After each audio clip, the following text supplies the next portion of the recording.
Hello everyone, myself Dev Dubey. आज हम discuss करेंगे government lessee under section 147 to 152 of UP revenue code 2006। This video is presented by me Dev Dubey. तो सबसे पहले हम देखते हैं गवर्नमेंट लेसी होते कौन है। गवर्नमेंट लेसी की जो डेफिनेशन दी गई है सेक्शन 147 में, उसके according every person who hold any land on lease from state government, whether such lease was granted before or after the commencement of this code, shall be called as government lessee in respect of such land। मतलब कोई व्यक्ति जिसने उस property पर कब्जा है, जिसका उस प्रॉपर्टी पे कब्जा होल्ड है, जिसका उस प्रॉपर्टी पे कंट्रोल है, वो व्यक्ति अगर उस प्रॉपर्टी को लीज पर पाया है स्टेट गवर्नमेंट के द्वारा, यानी स्टेट गवर्नमेंट ने उस व्यक्ति को वो प्रॉपर्टी लीज पे दे रखी है, तो उसे गवर्नमेंट लेसी कहेंगे। सेक्शन 147 बस इतनी बात करता है कि गवर्नमेंट लेसी को कौन होगा। तो सरल शब्दों में गवर्नमेंट लेसी वो व्यक्ति होगा जिससे स्टेट गवर्नमेंट ने लीज पे जमीन दे रखी है और उस व्यक्ति के पास उस जमीन पर कब्जा है, कंट्रोल है, पोजीशन है। अब सेक्शन 148 बात करता है कि गवर्नमेंट लेसी के पास ये अधिकार होगा कि वो उस जमीन पर होल्ड रख सके, वो उस जमीन पर पोजीशन रख सके। मतलब उसके पास ये राइट है, उसके पास ये अधिकार है कि वो जमीन पर पोजीशन रख सके और उसे कोई दूसरा व्यक्ति पोजीशन से निकाल नहीं सकता। इसका मतलब ये हुआ। तो 148 इसकी बात करता है कि गवर्नमेंट लेसी जो होंगे उनका राइट होगा कि उस लैंड पे कंट्रोल रख सके in accordance with terms and condition of lease, जैसा लीज में कहा गया उसके अकॉर्डिंग। 148 ये बात करता है। सेक्शन 149 बात करता है इजेक्टमेंट का, कि कैसे कोई व्यक्ति जो गवर्नमेंट लेसी है उसे इजेक्ट किया जा सकता है, उसे हटाया जा सकता है।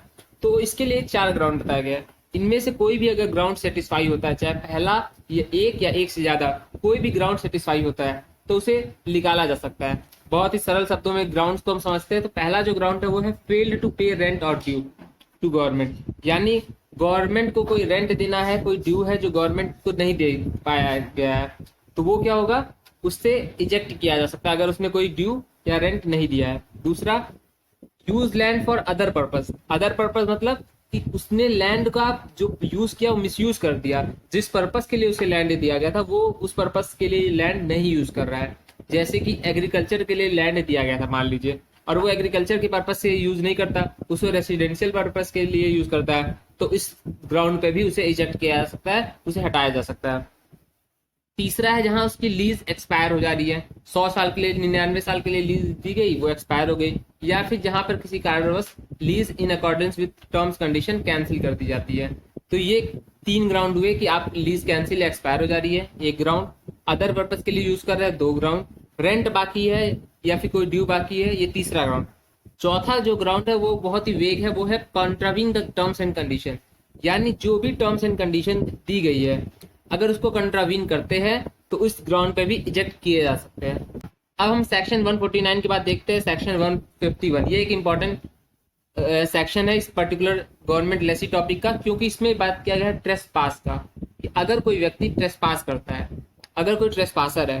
ट्रेसपासर आपने टॉट में पढ़ा हुआ है। ट्रेसपासर क्या होते हैं? ट्रेसपासर वो व्यक्ति होते हैं जो किसी के जमीन पर, किसी के लैंड पर या फिर किसी के प्रॉपर्टी पर अनलॉफुली इंटरफेयर करते हैं। वो अनलॉफुली उसमें या तो उसको इंटरफेयर करते हैं या फिर उस लैंड पर चले जाते हैं, और जिससे वो हो सकता है लैंड को कोई डैमेज पहुंचाए या हो सकता है कोई लैंड को डैमेज ना पहुंचाए। तो जो भी अनऑथराइज्ड पर्सन है उसे ट्रेसपासर कहते हैं। तो सेक्शन 151 उन्हीं ट्रेसपासर से डील करता है। इसका पहला जो सबसेक्शन है वो एक इंपॉर्टेंट बात करता है कि जो ट्रेसपासर होंगे, अगर वो कोई ट्रेसपासर उस पर्टिकुलर गवर्नमेंट लेसी के लैंड पर, लीजी के लैंड पर आ जाता है, ठीक है, तो ट्रेसपासर को हटाने के लिए गवर्नमेंट का जो लेसी है, गवर्नमेंट लेसी, वो एक एविक्शन सूट फाइल करेगा, एजेक्टमेंट सूट फाइल करेगा सिविल कोर्ट में, और उससे क्या होगा, वो जो ट्रेसपासर होगा उसको एजेक्टमेंट किया जाएगा, उसको निकाला जाएगा उस जमीन से। और साथ ही साथ वो जो व्यक्ति आएगा उसे डैमेजेस भी पे करने होंगे, उसे जुर्माना भी भरना होगा। और ये जो जुर्माना होता है इसको आप पढ़ेंगे आगे कि वो जुर्माना कम से कम 5% होना चाहिए, जो सर्कल रेट चल रहा है उस पर्टिकुलर लैंड का। इससे ज्यादा हो सकता है लेकिन इससे कम नहीं होना चाहिए। 5% डैमेज देना पड़ेगा अगर आप कोई ट्रेसपास करते हैं किसी गवर्नमेंट लेसी के लैंड पर। इसी तरीके से दूसरा जो सबसेक्शन है वो बात करता है कि जो स्टेट गवर्नमेंट होगी वही एक कंपलसरी पार्टी होगी। मतलब यहाँ पर जो सेकंड सबसेक्शन है वो इसकी बात करता है कि एप्रोप्रिएट पार्टी कौन सी होगी। आप किसके नाम पर केस फाइल करेंगे? तो स्टेट गवर्नमेंट ही अप्रोप्रिएट पार्टी होगी, ग्राम पंचायत पार्टी नहीं होगी। आप चाहे तो ग्राम पंचायत को भी पार्टी बना सकते हैं, लेकिन अप्रोप्रिएट पार्टी स्टेट गवर्नमेंट ही होगी। स्टेट गवर्नमेंट कंपलसरी पार्टी है, ग्राम पंचायत कंपलसरी पार्टी नहीं। आप चाहे तो उन्हें बना भी सकते हैं, चाहे तो नहीं भी बना सकते। और जो तीसरा सबसेक्शन है वो बात करता है if suit of ejectment not instituted और decree not executed by lessee. मतलब अगर कोई ऐसा सिचुएशन है जहां पे एजेक्टमेंट का सूट नहीं दाखिल किया गया लेसी के द्वारा, गवर्नमेंट लेसी के द्वारा एजेक्टमेंट का सूट नहीं दाखिल किया गया, कोई व्यक्ति ने ट्रेसपास कर लिया उस लैंड पर, और साथ ही साथ अगर दाखिल किया गया, कोई डिग्री पास हो गई तो उस डिग्री को एग्जीक्यूट नहीं कराया गया विद इन लिमिटेशन टाइम जो भी है, तो ऐसे केसेस में ये माना जाएगा कि जो गवर्नमेंट का लेसी है उसने सही से अपना जॉब नहीं किया, और ऐसे केसेस में ट्रेसपासर को तो हटाया जाएगा, उसे एजेक्ट तो किया ही जाएगा, साथ ही साथ जो लेसी है उसका लीज भी एक्सपायर कर दिया जाएगा और लेसी को भी उस जमीन से बेदखल कर दिया जाएगा। तो पहली बात करता है ट्रेसपासर के लिए एजेक्टमेंट सूट दाखिल करना, और अगर वो एजेक्टमेंट सूट दाखिल नहीं करता या फिर डिग्री को एग्जीक्यूट नहीं कराता तो उसकी लीज भी एक्सपायर हो जाएगी। ट्रेसपासर तो गवर्नमेंट निकालेगी, लेकिन लीज को भी एक्सपायर कर देगी। सेक्शन 151 पे हम डिस्कस करते हैं rights of government lessee. Government lessee के राइट्स क्या क्या है, अधिकार क्या क्या है। तो सबसे पहला जो अधिकार है, मुख्य अधिकार, राइट टू होल्ड लैंड। ये आपने पढ़ा होगा, जो मैंने आपको शुरुआत में बताया 148 में बताया गया कि राइट टू होल्ड लैंड, उस जमीन पर कब्जा रखना, पोजीशन रखना का अधिकार। राइट टू सू फॉर एजेटमेंट, मैंने आपको बताया अगर 151 में बात किया है कोई ट्रेसपासर आता है तो एजेटमेंट का सूट आप दाखिल करेंगे, ये भी आपका अधिकार है। Right to retain position, position को बनाए रखना आपका अधिकार है। सूट फॉर डैमेजेस, अगर कोई नुकसान हो रहा है उसके लिए भी आप केस फाइल कर सकते हैं। ये आपके 4 अधिकार है। लाइबिलिटी या ड्यूटीज की बात कर लेते हैं। तो ड्यूटीज है आप जो अदर पर्पस के लिए लैंड यूज नहीं करेंगे, अगर आप यूज करते हैं तो आपको उसका रिजल्ट पता है क्या होगा। अगर अदर पर्सन के लिए पर्पस के लिए यूज करते हैं और अंडर सेक्शन 149 आपको एजेक्ट कर दिया जाएगा, आपको निकाल दिया जाएगा। राइट टू ट्रांसफर लैंड, नहीं मिला है आपको इस पर्टिकुलर गवर्नमेंट लेसी को, यानी आप ट्रांसफर नहीं कर सकते इस पर्टिकुलर लैंड को, ये भी आपका दायित्व है कि आप उस लैंड को ट्रांसफर ना करें।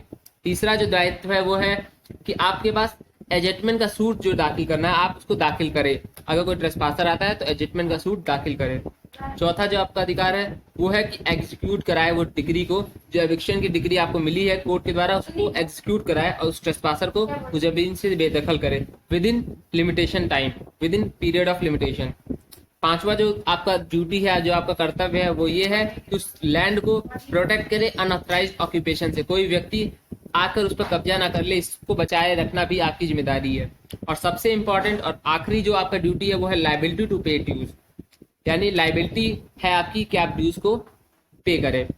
This is all from my side, thank you. अगर आपको हमारा वीडियो पसंद है तो प्लीज चैनल को सब्सक्राइब करें, लाइक करें, शेयर करें। Thank you.